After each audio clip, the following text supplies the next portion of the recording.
Arkadaşlar merhabalar. Yapıyorum Yeni kanalına hoş geldiniz.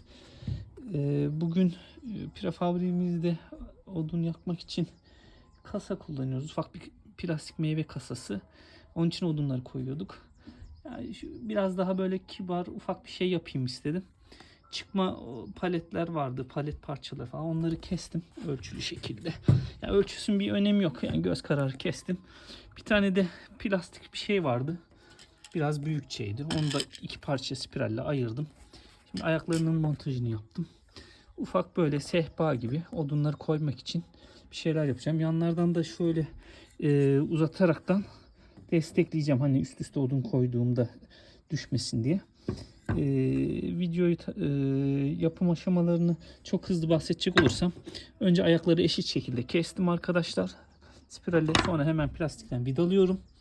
Ardından günün sonunda şöyle bir şeye kavuşacağız. Bunun tam olduğunu düşünün.